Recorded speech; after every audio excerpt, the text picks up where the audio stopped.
Madhya Pradesh BJP सरकार के cabinet मंत्री विजय शाह के एक बयान के बाद पूरे प्रदेश से लेकर देश में बवाल है। ये बयान पाकिस्तान को नाको चने चबाने वाली कर्नल सोफिया कुरैशी से जुड़ा है। दरअसल इंदौर के महू में रायकुंडा गांव में हलमा आयोजन के दौरान मंत्री शाह ने कुछ ऐसा बोल दिया कि वो विवाद में घिर गए। पाकिस्तान को दिए गए करारे जवाब पर शाह ने कहा, जिन्होंने हमारी बेटियों के सिंदूर उजाड़े थे, उन कटे पिटे लोगों को हमने उन्हीं की बहन भेजकर उनकी ऐसी तैसी करवाई। मतलब कि उन्होंने कर्नल कुरैशी को पाकिस्तानियों की बहन करार दे दिया। शाह ने कहा कि उन्होंने कपड़े उतार कर हमारे हिंदुओं को मारा था और पीएम मोदी ने उनकी बहन के जरिए उनकी ऐसी तैसी करवा दी। और जिन्होंने हमारी बेटियों के सिंदूर उजाड़े थे, वही कटे पिटे लोगों को हमने उन्हीं की बहन भेज करके उनकी ऐसी की तैसी करवाई। एक बार मोदी जी के लिए जोरदार ताली बजाएं। उन्होंने कपड़े उतार के हमारे हिंदुओं को मारा और मोदी जी ने उनकी बहन को उनकी ऐसी की तैसी करने हमारे जहाज से उनके घर आए। अब मोदी जी कपड़े तो उतार नहीं सकते थे, इसलिए उनके समाज की बहन को भेजा कि तुमने हमारी बहनों को अगर विधवा किया है तो तुम्हारे समाज की बहन आके तुम्हें नंगा करके छोड़ेगी।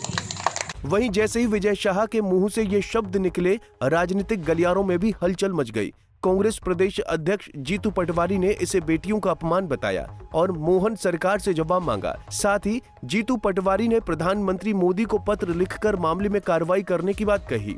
पर यह देश का भी अपमान है।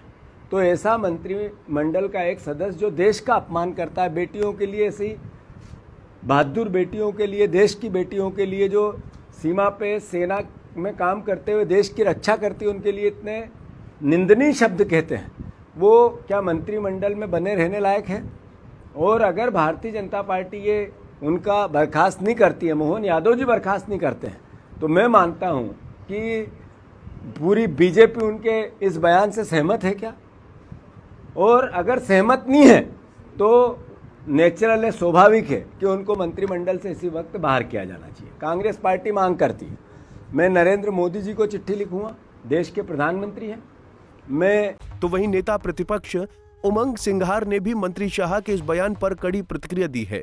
उन्होंने इसे सेना और महिलाओं का अपमान बताया। सिंघार के मुताबिक सेना अधिकारी या सैनिक का कोई धर्म नहीं होता। विजय शाह को माफी मांगनी चाहिए।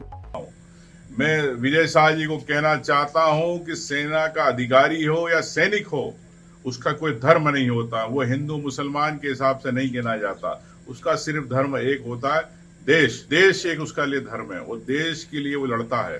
तो मैं समझता हूं कि देशभक्ति उसके लिए महत्वपूर्ण होती है। विजय शाह के बयान का हंगामा यही नहीं रुका। कांग्रेस नेता मनोज शुक्ला तो समर्थकों के साथ उनके बंगले पर पहुंच गए, खूब नारेबाजी की और शाह की नेम प्लेट पर कालिक पोत डाली। साथ ही इस्तीफे की मांग की गई। हर झोपड़ी और हर खोपड़े में हलमा होना चाहिए। हलमा मतलब दूसरों के लिए जीना, समाज के लिए जीना। जैसे हमारे मोदी जी समाज के लिए जी रहे, समाज के लिए। वहीं चौतरफा हमला झेल रहे मंत्री विजय शाह को सफाई देनी पड़ी। शाह ने कहा कि वो हमारी बहनें हैं और उन्होंने सेना के साथ मिलकर बड़ी ताकत से बदला लिया है। उनके बयान को गलत समझा गया है। मंत्री जी ने जिस तरीके से हमारी बहनों के सिंदूर उजाड़ने वालों को उनको उनकी भाषा में जवाब दिया है, हमारी बहनों के साथ जो कुछ हुआ था उसका उन्हीं की भाषा में बदला लिया गया है। कुछ मेरे भाषण को अलग संदर्भ में ना देखें। अगर जो अलग संदर्भ में देख रहे हैं तो मैं उनसे कहना चाहता हूं कि वो उस संदर्भ में नहीं है। वो हमारी बहनें हैं, उन्होंने बहुत ताकत से सेना के साथ मिलकर उसको बदला दिया। लिहाजा विजय शाह के इन शब्दों ने जहां उनको मुसीबत में डाल दिया, वहीं विरोधियों को भी हमलावर होने का मौका दे दिया। फिलहाल जहां कांग्रेस इसे देश और महिलाओं को अपमान बता रही है, वहीं शाह सफाई देकर बचाव करते दिख रहे हैं। Bureau report, Punjab Kesari TV. हमसे जुड़े रहने के लिए हमारे YouTube चैनल को सब्सक्राइब करें और नई वीडियो की नोटिफिकेशन के लिए बेल आइकॉन को दबाएं।